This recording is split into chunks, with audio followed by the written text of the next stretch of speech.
Good morning, children. Welcome back to our next session in nutrition.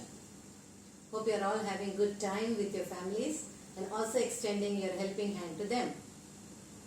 I am sure you all might have seen the previous video carefully and by this time almost completed answering the given questions, and be ready to submit them anytime it is asked. Now, before we begin our next session today, I'd like to have a quick recap of the life processes. Okay?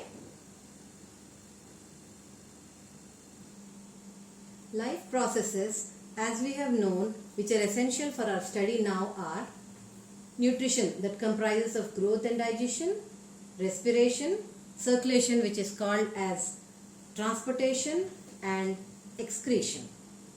Now, under nutrition, we have seen nutrition in plants because plants are autotrophs and they can prepare their own food. And the other type of nutrition is nutrition in animals because animals are heterotrophs. They can't prepare their own food, so they depend on plants or other organisms. In nutrition in plants, we have seen in detail about the mode of autotrophic nutrition, which is done by producers or autotrophs. Coming to heterotrophic nutrition, which is done in three types, that is parasitic mode, holozoic mode, and saprotrophic mode. While discussing about autotrophic nutrition in plants, we have emphasized about the three events that occur during photosynthesis, during the daytime in normal plants, and then we have also discussed how photosynthesis occurs in desert plants. Now let us have a look at nutrition in animals. The three types of heterotrophic nutrition are holozoic nutrition, where the animals take in solid food and break it down inside the body, which occurs in amoeba or other unicellular protozoans like paramecium. The next type is saprophytic or saprotrophic nutrition, where the organisms generally feed upon dead and decaying organic matter. Yes, you are right. You are all ready with the example, that is fungi, mushrooms, whatever. The other type is parasitic mode, where parasites either they live inside the body or outside the body of the host organism and derive their nutrition from it. Examples of parasitic nutrition can be seen in plants like cuscuta or animal like tapeworm, etc. Now let me tell you, children, the holozoic nutrition in amoeba has been given a lot of weightage in our textbook. This you can mark as a star mark because it can occur generally as a 3 marks or 2 marks CBSE question. So this when comes, it comes with a diagrammatic representation. So you can see amoeba, which is a shapeless organism, a unicellular protozoan which has no definite shape, has got its extended cell membrane, which is called as pseudopodia. Pseudo stands for false and podia stands for feet. So what does amoeba do is, whenever it senses some minute food particle, it tries to capture the food particle by forming a round cusp-like shape around it, and then it swallows it. That means it engulfs the food particle. Once it engulfs the food particles, it immediately forms it as a food vacuole. This process of amoeba, by extending its pseudopodia to engulf the food particle and form the food vacuole, is called as endocytosis. You can also find in some other books as a different terminology called as phagocytosis. So it's very essential, but once it has engulfed the food particle, it forms it as a food vacuole and continues with the process of digestion. So you can see this in a flowchart given here. Now one thing you need to remember, because it's a very simple unicellular organism and it doesn't have any much organized design of body, so that process of taking in food occurs through diffusion. Let me tell you an extra point here. Amoeba is that type of unicellular protozoan where life processes like digestion or nutrition, respiration and excretion occur by means of, you are right, diffusion. Coming to the next part of nutrition in animals, that is nutrition in humans. Let us all have a look at how exactly the sequence of human digestion occurs before we get in detail about how exactly the digestion in humans takes place. So we are all going to cover different subtopics under this, like digestion in stomach, what are the muscles involved, the enzymes acting and involved there and their action, and what are the end products of digestion formed in humans, then the role of microvilli in small intestine, and then let us have some extra info about the human dental formula. I will show you how we are gonna do it. Coming to nutrition in human beings.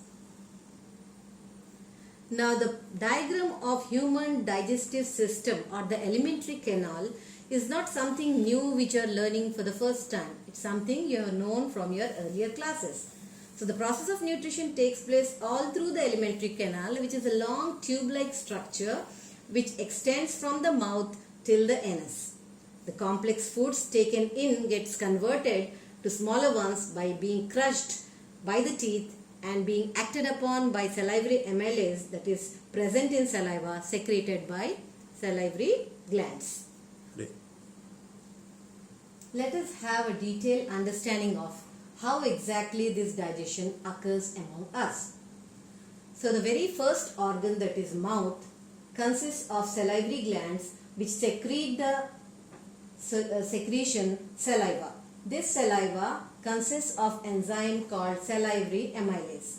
Now it is this salivary amylase which changes the food we take from starch into sugar. Now all that happens with the help of so many components present inside the mouth, like teeth. So we have seen in the previous slide, there are 4 types of teeth, that is incisors, canines, molars and premolars. Incisors are meant for biting, canines are meant for piercing and tearing the food, whereas premolars are meant for chewing, whereas the last ones, molars, are meant for grinding and mastication. So do you think only the 4 types of teeth are enough? No, there is a major role played by another boneless structure, rather you can say the only boneless structure present in the skull, that is tongue. So this tongue helps a lot in twisting and tossing the food, rolling it up and down, side to side, and makes you taste the food. So that is the entire role play taken up by the mouth. So once the food is churned there, after that partial digestion, it is pushed through the food pipe which is called as esophagus.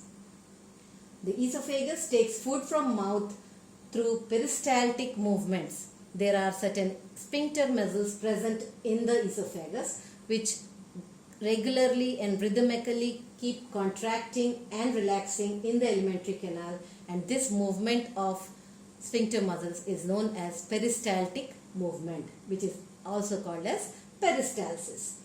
So once the peristalsis occurs, the morsel of food which you have taken in is now sent to the stomach after the partial digestion.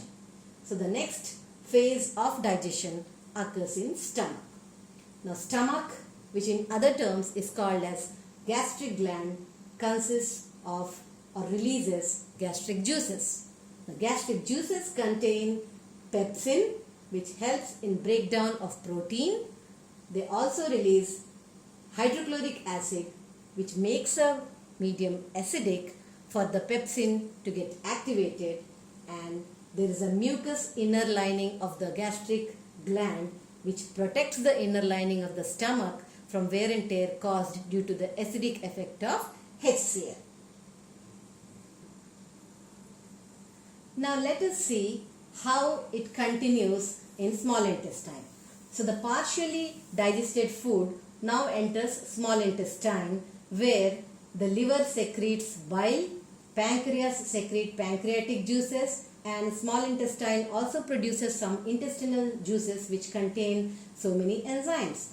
Here what happens is the bile secreted by the liver gets acted onto the breaking of food, and also the pancreatic juice contains enzymes like trypsin which helps in breaking down of proteins, and lipase, the another enzyme which helps in breaking down of fats into fatty acids and glycerols.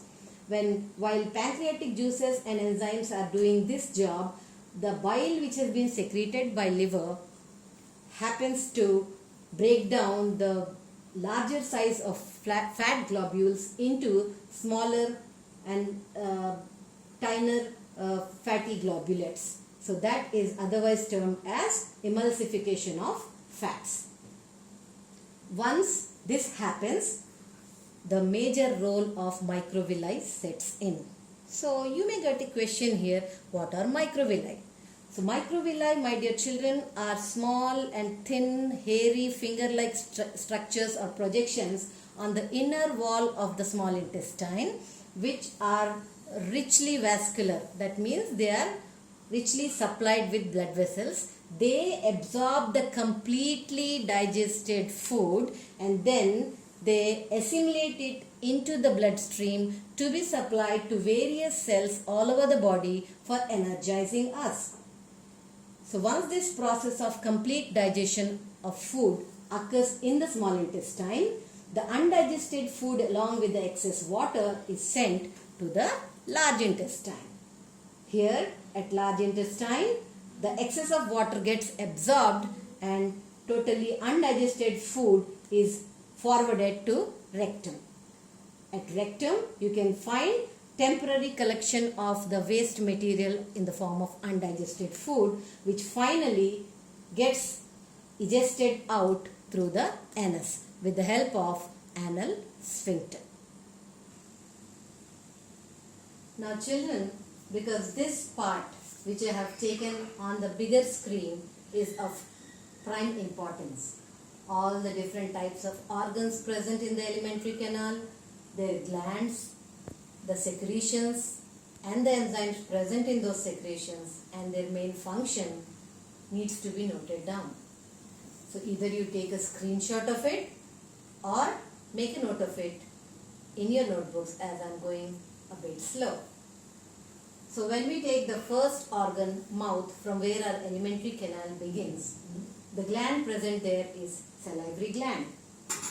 It contains it releases the secretion saliva which contains the enzyme salivary amylase. So what is the function of salivary amylase? It helps in converting the food, that is starch, into sugars. Coming to the next organ, stomach or gastric gland. Stomach contains many gastric glands. These gastric glands secrete gastric juices. Now these gastric juices, they release certain things like HCl, hydrochloric acid. So what is the function of hydrochloric acid? On one hand, while hydrochloric acid helps in killing the harmful bacteria that enters along with food, on the other hand you can see it makes or prepares the medium alkaline for the action of pepsin.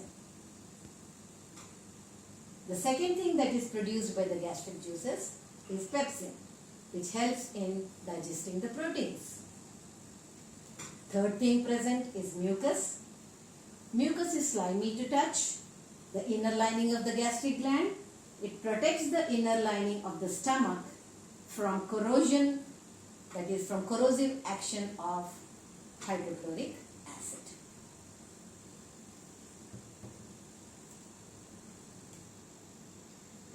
Now let us look at the next organ, that is small intestine. So there are two types of glands here. One is the liver and the other one is the pancreas. So when it comes to liver, it secretes bile juice. So bile juice has got very important function. On one side, it makes the medium acidic for the action of pancreatic enzyme, and it also helps in breakdown of larger fat globules into smaller globulates. Now can you tell me what did I name that process earlier as? Yes, you are right. It's called as emulsification of fats. So bile helps in emulsification of fats. Right. Now coming to the second gland, that is pancreas. It secretes pancreatic juices. The pancreatic juices has a major role once again to play. They contain amylase, which converts carbohydrates to glucose. Then they release trypsin as an enzyme which converts proteins to amino acids, and they also release lipase as an enzyme which helps in conversion of fats into fatty acids and glycerol. This is something, children, in the 4th paragraph given in your textbook under nutrition in human digestion, because this question can be asked as a 3-mark question. It is generally asked as what are the end products of digestion. It is then where you mention that the pancreatic juices combined with the small intestinal juices and the bile juice help in the breakdown of fats, proteins and glucose, where carbohydrates are converted to glucose by being acted upon by amylase, and where proteins are converted to amino acids by being acted upon by trypsin, and finally fats get converted to fatty acids and glycerol by being acted upon by lipase.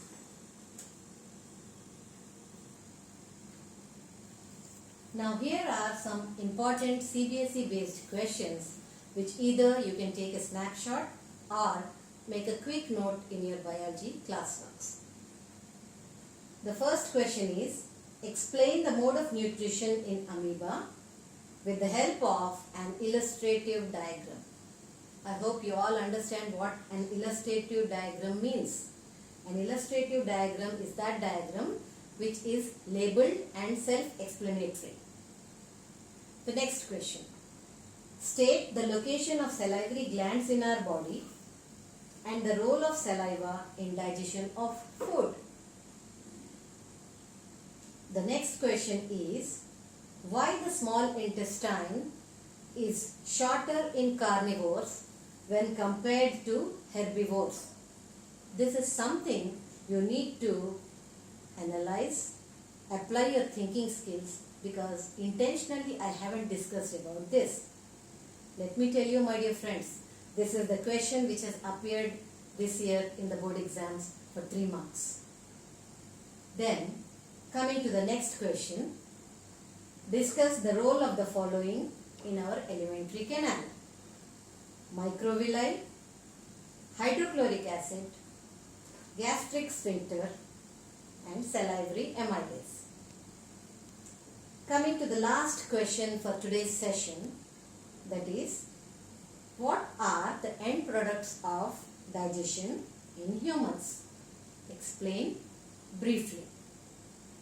I hope you all have noted down these questions and would be doing them in your CWs.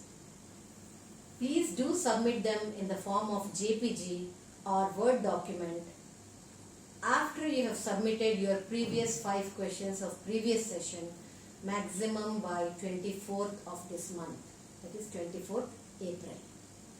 Then you can take time, see the video again and then answer the questions given today in this second session, which will be taken again, the date for which will be notified to you in your WhatsApp groups. Thank you. Let us meet in the next session.